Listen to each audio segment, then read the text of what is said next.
자, 현재 예정된 헌법재판소의 윤석열 탄핵 심판 변론 이제 내일로 마무리됩니다. 국민의힘은 헌재를 찾아서 탄핵 심판을 서둘러 졸속 진행하고 있다면서 항의했습니다. 반면에 이재명 대표는 이런 국민의힘 행보가 헌법 질서 파괴라면서 직격했습니다. 헌법재판소의 각종 심판 사건 진행이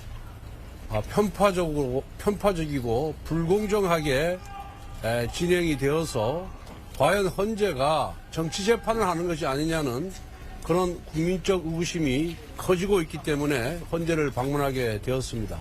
헌재는 대통령에 대한 탄핵 소추가 있자마자 다른 사건에 우선해서 처리하게, 심판도 해보기 전에 어떻게 우선해서 처리하고 신속하게 처리합니까? 얘기하는 것 자체가 정치적 편향성을 드러낸 것이다 라고 저희들은 보고 있습니다. 지금과 같이 편파적이고 불공정하게 진행됐을 경우에는 과연 국민 통합이 할 수 있을 것이냐, 오히려 분열이 가속화될 가능성이 있다. 네, 어제 권성동 대표께서 국민의힘은 정통 보수라고 얘기를 하신 것 같아요. 이분이 한자 공부를 안 했거나 단어 능력이 좀 떨어지는 거 아닌가 싶은 생각이 좀 드는데, 그런데 지금 국민의힘이 뭘 하고 있냐면 우리 사회의 가장 핵심적인 가치와 질서를 나타내는 헌법 질서를 파괴하는 행위에 동조하고 있어요. 아니야, 파괴하고 있어요. 이건 진보도 아니고 보수도 아니고 파괴자입니다. 이런 게 어떻게 정통 보수겠어요? 정말 그 합리적 보수, 정통 보수들이 울고 갈 일입니다. 헌법 질서를 수호하는 것이 보수의 가장 큰 가치다라는 사실을 다시 한번 말씀드리면서. 네, 자, 한민경 대변인, 일단 헌법재판소에 대한 공정성 문제를 거듭 제기하고 있는데 특히 헌재가 탄핵 심판 관련자들의 검찰 진술 조서를 증거로 채택한 데 대해 가장 큰 불만이 있는 것 같아요.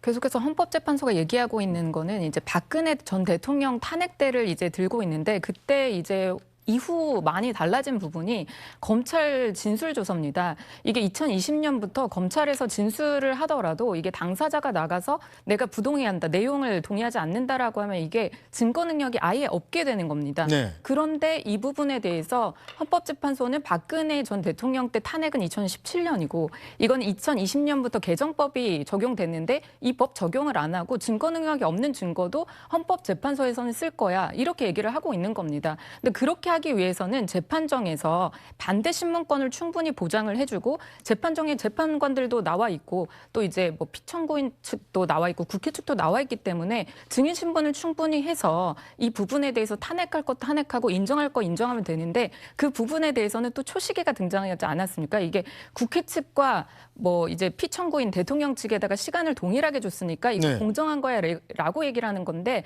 아니고 이 검찰 조서 같은 경우에는 뭐 진짜 뭐 3일, 뭐 며칠간에 걸쳐서 장장 작성이 되는 그런 조서들이 증거로 지금 올라와 있는 것이고요. 네. 대통령 측에서는 이 부분을 탄핵하기 위해서는 바로 보고 지금 이제 반대 신문을 묻기도 부족한 시간입니다. 그런데 이런 부분에 대해서 증거를 만약에 인정한다 그러면 뭘 보고 증거를 인정하는 것인가? 그리고 또 증인들이 나와서 했던 발언들, 곽종근 사령관이라든지 그리고 홍장원 전 차장이라든지 나와서 얘기했던 증언들이 다 다르지 않습니까? 그럼 그런 부분에 대해서 충분히 심리가 이루어지고 그러면 증거로 채택을 해야 되는데, 그런 부분에 없이 그냥 재판을 할 거다, 그러면 이게 원님 재판이다, 이렇게 비판을 받을 수밖에 없는 그런 상황인 거잖아요. 그렇기 때문에 헌법재판소가 조금 더, 이게 헌법재판이기 때문에 어떻게 보면 형사재판과는 다른 양상을 띠고 있는 게 맞습니다. 이거는 징계적인 성격이 있는 재판이긴 합니다. 그렇지만 징계적인 재판에서도 이게 재판으로서 기능을 할 수 있으려면 적어도 최소한 증거 능력은 있는 증거를 써야죠. 이런 부분에 대해서 사실 헌법재판소가 좀 잘못하고 있다, 이런 생각입니다. 네, 자, 서영주 대변인, 네. 대통령의 반론권이 제대로 보장되지 않고 있다. 네. 뭐 이런 주장입니다. 내일 안에 우두머리 혐의를 받는 대통령의 반론권을 이만큼 보장을 해줬는데 얼만큼 보장해줘야 되죠? 생중계를 통해서 본인이 할 수 있는 모든 비성적인 발언까지 다 듣고 있잖아요.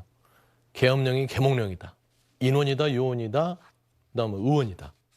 뭐 호수에 비친 달 그림자를 쫓는, 그리고 아무 일도 안 하는데 왜 나에게 따지고 있냐, 이런 말도 안 되는 얘기까지 다 반론으로 들어주고 있는데 무슨 방어권을 더 줘야 됩니까? 저는 너무 많이 줘서 이 나라가 지금 혼란스럽다고 보는 것이고요. 뭐 헌재 결정 부분들이 뭐 피청구인 입장에서는 너무 빠른 거 아니냐라고 생각할 수 있어요. 또 청구인 입장에서는 이거 너무 많이 방어권을 주는 거 아니야 있을 수 있어요. 하지만 그 결정은 헌법재판소가 합니다. 재판관들이 하는 거고요. 형사재판도 판사가 결정하면 그걸로 존중을 해야 되는 겁니다. 그러면 변호인 측에서 저는 이 재판 인정할 수 없습니다. 판사님이 지금 불공정합니다 하면서 불복할 겁니까? 아니잖아요. 그게 대한민국 국민들이 합의한 사법 시스템입니다. 그렇기 때문에 그런 피청구인들이 법정에서 그런 항의를 통해서 다툴 수는 있으나 네. 정치권이 헌재를 찾아가는 것은 지금 굉장히 우려스러운 게 서부지법의 백색 테러, 폭동 현상을 우리는 경험했습니다. 그다음에 엊그제 국가인권위의 일부 지지층들이 한 손엔 태극기 한 손에 송조기를 들고 난동 난입을 하면서 출입자들에게 언어적 폭력을 가했습니다. 세 번째 헌재를 간 거는 뭐냐면 헌재가 지금 재판이 진행 중인데 정치권이 정치력으로 압박을 하고 있습니다. 법치가 아니라 인치다. 이거는 이거 명백하게 재판에 대한 사법권에 도전하는 사법권 침해이기 때문에 이런 행위들은 중단해야 된다. 예를 들어서 민주당이 이재명 대표의 배당 사건을 받지 않겠다는 형사 재판부를 찾아가서 그건 불합리합니다. 633 다른 사람 봅시다. 이재명 대표 외에도 633 안 지킨 사람 53명이 넘는데 그 사람들은 안 합니까? 이 재판 중단해야 됩니다. 하면은 국민들이 인정하겠어요?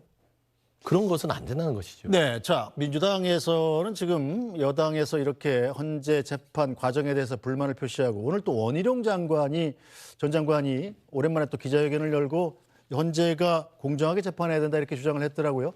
자 이런 일련의 주장들이 혹시 헌재가 탄핵을 인용해서 윤 대통령을 파면하는 결정을 내리면 여기에 불복하려는 것 아니냐 이런 의심의 눈초리를 보내고 있어요? 저는 아까 서 대변인님께서 이재명 대표의 그러니까 피고인 이재명의 재판과 이제 비교를 하셔서 조금 말씀드리고 싶은 것은 지금 피고인 이재명 같은 경우에는 1심, 2심, 3심 그전에는 무죄 추정의 원칙이 적용된다 계속 얘기를 하면서 대법원의 판결이 나와도 이제 그 부분을 정말 불복할지 인정할지 이런 부분인데 지금 이 헌법재판소 같은 경우에는 단심제입니다.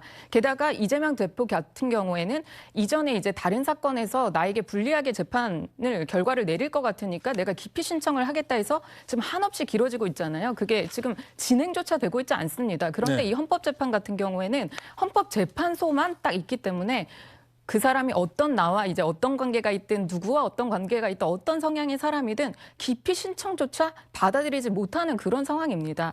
이게 어떻게 같은 재판인지 묻고 싶고요. 그렇기 때문에 헌법재판소는 그렇게 권위가 있는 기관입니다. 본인들의 권위를 떨어뜨리는 그런 재판하지 말고 정말 신중하게 그런 심리를 해서 결정을 내려주시기를 그렇게 바라는 그런 입장인 겁니다. 알겠습니다. 자 오늘 정치화담야담은 여기서 모두 마무리하도록 하겠습니다. 하민경 국민의힘 대변인, 서영주 전 더불어민주당 상근부 대변인, SBS 박진호 논설위원과 함께했습니다. 세 분 수고하셨습니다.